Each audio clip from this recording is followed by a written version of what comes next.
ಮಾಲೀಕರು ಊರಿಗೆ ಹೋಗಿದ್ದೇ ಚಾನ್ಸ್, ಬೀಗ ಒಡೆದು ಚಿನ್ನ ನಗದು ದೋಚಿದ ಕಳ್ಳರು.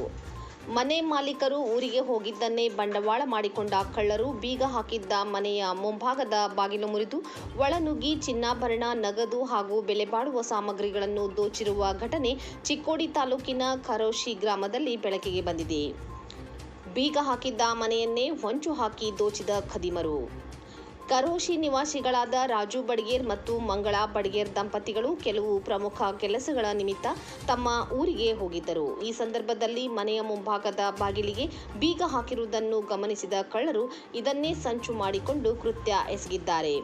ಮನೆಯೊಳಗೆ ನುಗ್ಗಿದ ಖದೀಮರು 2 ಬೋರ್ಮಾಳ ಸೇರಿದಂತೆ ಒಟ್ಟು 3 ಗ್ರಾಂ ತೂಕದ ಚಿನ್ನದ ಆಭರಣಗಳು, 2,000 ರೂಪಾಯಿ ನಗದು ಹಣ ಮತ್ತು ಮನೆಯಲ್ಲಿದ್ದ ಒಂದು ದುಬಾರಿ ಡ್ರಿಲ್ ಮೆಷಿನ್ ಅನ್ನು ಕಳವು ಮಾಡಿಕೊಂಡು ಪರಾರಿಯಾಗಿದ್ದಾರೆ. ಮರಳಿ ಬಂದಾಗ ಕಳ್ಳತನ ಬೆಳಕಿಗೆ.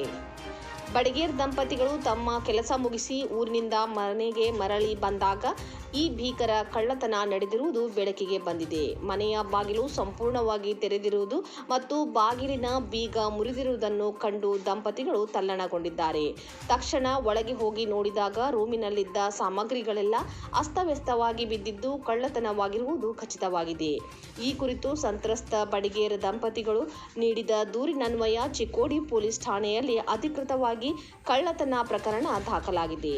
ಸ್ಥಳಕ್ಕೆ ಭೇಟಿ ನೀಡಿ ಪರಿಶೀಲನೆ ನಡೆಸಿರುವ ಪೊಲೀಸರು ಕಳ್ಳರ ಪತ್ತೆಗಾಗಿ ತನಿಖೆಯನ್ನು ತೀವ್ರಗೊಳಿಸಿದ್ದಾರೆ. 2 ಸಲ್ಲಾಗಿದ್ರು ಯಾವಾಗ ರಾತ್ರಿ ಮಾಡಿದಾರೆ ಅಂಬಲ್ರಿ, ಮನಿ ಕೀಲಿ ಮುರಿದು ಒಳಗೆ ಬಂದು ಬಂಗಾರ ಎಲ್ಲ ರೊಕ್ಕ ಎಲ್ಲ ತಕೊಂಡ್ ಹೋಗಿದಾರ. ಕಡೆ ಮನೆಗಿನ ಡ್ರಿಲ್ ಒಂದು ತಕೊಂಡ್ ಹೋಗಿದಾರ್ರಿ. ರೊಕ್ಕ ಒಂದು 2,000 ಇದ್ದವ್ರಿ, ಬಂಗಾರ ಒಂದು 3 ತೊಲೆ ಐತ್ರಿ. ಎಲ್ಲ ಅರಿಗಳೆಲ್ಲ ಇಸ್ಕಿ ಮಾಡಿ ಎಲ್ಲ ಡಬ್ಬಿಗಳೆಲ್ಲ ತೆಗೆದು ಹಿಂಗ್ ಮಾಡಿ ಹೋಗ್ಯಾರ್ರಿ. ಟ್ರಂಕದಾಗ ಡಬ್ಬಿದಾಗ ಹಾಕಿ ಟ್ರಂಕದಾಗ ಇಟ್ಟಿನಿ. ಮತ್ತೇನಿಲ್ರಿ, ಅದು ಬಂಗಾರ ಇಟ್ರೆ ರೊಕ್ಕ ಇಟ್ರಿ. ಡ್ರಿಲ್ ಮೆಷಿನ್ ಒಂದು ಹೋಗಿದ್ರಿ, ಬೀಗ ಮುರಿದು ಹೋಗ್ತಾರ್ರಿ. ಈಗ ಬಂದ್ರಿ? ಹಾ ಬಂದಿರಲಿಲ್ಲ. ಪೊಲೀಸರಿಗೆ ಬಂದಿರ್ರಿ. ಮತ್ತ ನಾಯಿ ಕರ್ಕೊಂಡ್ ಬಂದ್ರಿ. ಪೊಲೀಸರು ಬಂದಿರ್ರಿ? ಪೊಲೀಸ್ ಗಾಡಿ ಬಂದಿದ್ರಿ, ನಾಯಿ ಕರ್ಕೊಂಡ್ ಬಂದ್ರು. ಅವ್ರೆಲ್ಲ ಚೆಕಿಂಗ್ ಮಾಡ್ಕೊಂಡು ಎಲ್ಲ ಮಾಡ್ಕೊಂಡು ಹೋಗಿದಾರ್ರಿ. ಯಾವಾಗ ಇವತ್ತು ಬೆಳಿಗ್ಗೆ ನೋಡ್ರಿ? ಹಾ ನಾವ್ ಬೆಳಿಗ್ಗೆ ನೋಡಿದ್ರಿ. ಎಷ್ಟಿದ್ದು ರೀ? ರೊಕ್ಕ 2,000 ಇದ್ದು. ಬಂಗಾರ 3 ತೊಲೆ ಇದ್ರಿ. ಏನ್ 2 ಬೋರ್ಮಾಳ ಇದ್ದು ರೀ, 1 ಗಟ್ಟಿ ಬಂಗಾರ ಇದ್ರಿ.